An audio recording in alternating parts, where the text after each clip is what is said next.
There's a reason people go into the wilderness alone: to get away from the noise, to feel small in a way that reminds you the world is larger than your problems, to walk until your mind goes quiet. The forest feels honest in a way that cities do not. No traffic, no screens, no strangers pressing too close. Just trees and trails and the sound of your own footsteps. But here's the thing about wilderness: it's not empty. The trails you walk are not yours. The trees you camp beneath belong to something older. And the silence you came looking for sometimes has something living inside it. Something that has been watching you since before you noticed it. Most hikers come home with sore legs and good memories. But some come home with something else. A story they can barely bring themselves to tell. A sound they still hear when the room goes quiet. A face they saw at the edge of the trees that they cannot forget no matter how hard they try. These are 3 of those stories. 3 people who went into the wilderness looking for peace, and found that the most dangerous thing in the forest was never an animal. It was always another person. I've been hiking solo for 6 years. Long enough to feel comfortable going off trail. Long enough to stop checking the map every 20 minutes. Long enough to trust my instincts in the woods. That confidence is probably what got me into trouble. This happened last October in Monongahela National Forest in West Virginia. I had driven up from Virginia for a long weekend. The plan was to explore some of the more remote sections of the forest, the kind of trails that don't appear on the popular maps, the kind where you can go 4 or 5 hours without seeing another person. The weather was perfect, cool and overcast but dry. The leaves were changing. It was exactly the kind of day that makes you remember why you started hiking in the first place. About 4 hours in, I came to a gorge, not a massive canyon. Maybe 30 or 40 feet deep, with a rocky creek running along the bottom. The kind of drop that wouldn't kill you, but would absolutely break something important. The only way across was a fallen oak tree, massive, wedged between both edges like a bridge that the forest had made itself. The bark was worn smooth from years of weather and other hikers crossing before me. I took my time checking it, tested my weight, watched for any movement. It held, so I crossed. When I reached the other side, I let out a breath I had been holding the whole way. And then I heard a sound behind me, rhythmic, heavy. A thud followed by a pause, then another thud. I turned around. A man was standing on the opposite side of the gorge. He looked to be in his 50s, old camo jacket, worn jeans, messy beard. He looked like someone who had been living in those woods for a long time. And in his hands was a full-sized axe. Before I could even process what I was looking at, he walked to the base of the fallen tree and started swinging. I shouted at him, asked what he was doing, told him to stop. He didn't look up. One blow landed deep and the tree shifted slightly under the impact. I felt it even from the far side, and that is when I understood. He had watched me cross. And now he was trying to make sure I couldn't cross back. I screamed at him, called out everything I could think of. Finally, he stopped, set the axe down, walked slowly to the edge of the gorge. He looked at me for the first time. His eyes were dark, sunken, like a man who hadn't slept in a very long time. Then he leaned over the gap and said something in a voice that was completely calm. I know these woods a lot better than you do. He picked up the axe, turned away, and walked into the trees without looking back. I stood there alone on the wrong side of the gorge with a damaged bridge behind me, no phone signal, and no trail back the way I had come. The tree was still there, but I didn't trust it anymore. The wood had been cut deep. One wrong step and I'd be at the bottom of that gorge with nobody coming to look for me. So I followed the creek downstream, looking for another crossing, another way back. An hour passed. The gorge only got deeper. The gap only got wider. The sun was dropping, and then I found the camp. A clearing in the trees that at first looked like a relief. Signs of people. A place where someone had been. But the longer I stood there, the worse it felt. The trees around the clearing had been carved. Deep gouges, strange marks. Not names or initials. Something else.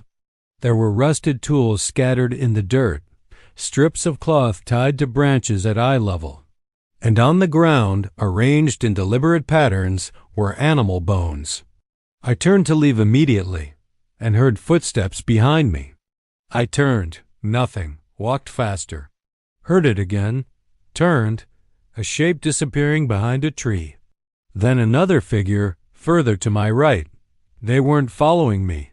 They were spreading out, moving to either side, pushing me in a specific direction without showing themselves, hurting me. Then I saw the pipe. One of them had something in their hand, raised slightly. I ran. They chased. One of them was screaming. Not words, just sound, raw and high and wrong in the quiet of the forest. I don't know how long I ran. I stopped thinking and just moved. Then I saw it. Another fallen tree crossing a narrow section of the gorge. I didn't slow down. I ran straight across and didn't stop until I reached the far side. I turned around. There were 3 of them standing at the edge, all of them looking the same. Same dirty clothes, same hollow eyes, same stillness. One of them stepped forward like he was about to cross. Then he stopped. They stood there looking at me for a long moment. Then one of them spoke. "You got lucky. Now get out of here." I ran until I found the trailhead. I still go hiking, but I don't go as deep as I used to. And I never go back to Monongahela. I've spent years hiking in remote wilderness. I prefer it to marked trails. Prefer it to parks with signs and other people nearby. The whole point for me is to go somewhere where the world hasn't been organized yet. 3 years ago, I was deep in a forest in northern Minnesota, far from any marked path. 4 hours from the trailhead by my own estimate. I realized I was lost, not panicking, not in danger. Just turned around in a way I hadn't been before, needing a few minutes to reorient myself. Then I heard something behind me. A soft rustling, subtle, the kind of sound that could be wind or a small animal. I stopped walking. The sound stopped. I started again. It started again. I stopped. It stopped. For about 3 minutes I played this game with whatever was behind me. Then everything changed. Movement came from all directions at once, not from behind me anymore, from every side. Closing in, I counted 6, maybe 7. Gray bodies moving between the trees, low to the ground. Eyes catching what little light was left in the canopy. Wolves, a full pack surrounding me in a loose circle. Some were snarling. Most were simply watching. Still impatient the way a predator watches when it's deciding. I pulled out my knife. I knew it meant nothing against 7 of them. I held it anyway because there was nothing else to hold. And then every single wolf went still, not settling, not looking at me. They turned their heads all at once and looked at something behind me. And then they ran, not slowly, not cautiously. They sprinted, full speed, disappearing into the trees in seconds, like they weren't the predators, like they were the prey. I stood alone in the silence they left behind. And that's when I noticed the silence. Not just the wolves gone quiet, everything. No wind moving through the branches. No birds, no insects, nothing. The kind of silence that doesn't happen naturally in a living forest. The kind that means everything in that forest just stopped at once. I didn't wait to find out what had made them run. I moved in the opposite direction of whatever the wolves had seen. I found the trail 2 hours later. I've then never told many people this story because I don't know how to answer the question everyone asks. What was it? I don't know. I never saw it. And I have spent 3 years being quietly grateful for that. I was 18 years old when this happened. A group of my friends and I drove out to the Ozarks in Arkansas for a camping trip. The kind of trip you take when you're young and the world feels like it belongs to you. We set up camp in a remote clearing, built a fire, cooked food. The first day was everything a camping trip is supposed to be. Then one of my friends went quiet and nodded toward the tree line. A man was standing there, not moving, not calling out, just standing at the edge of the trees watching our camp. We stared back. He didn't leave.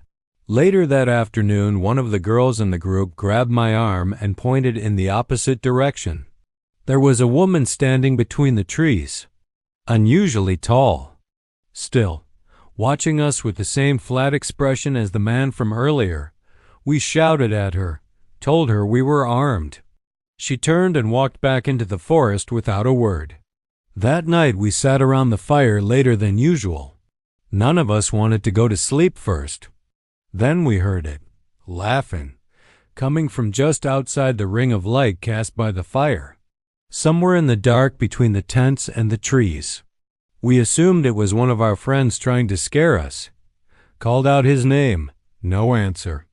I went to the tent and came back with the gun I had brought. I fired 3 shots into the air.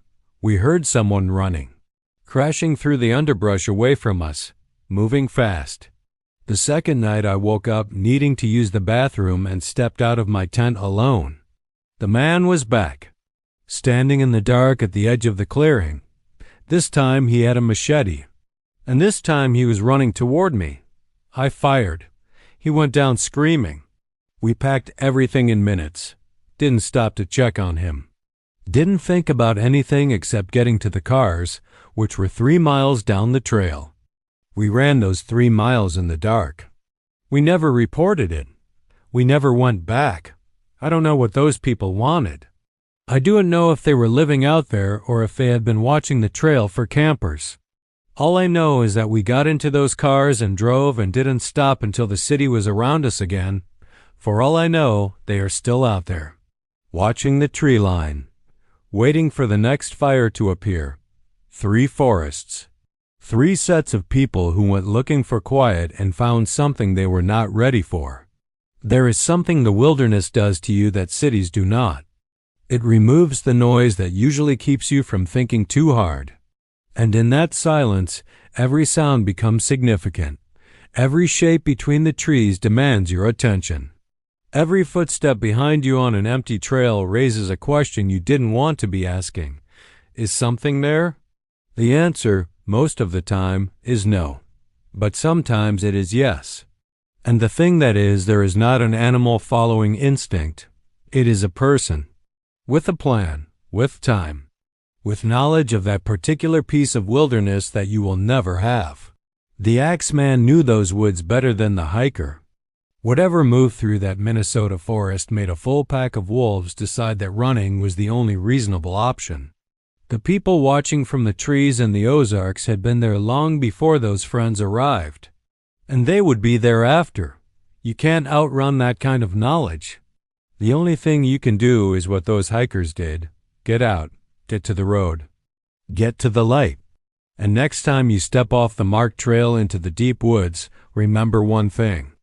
The wilderness does not advertise everything that lives inside it. Some things out there prefer it that way.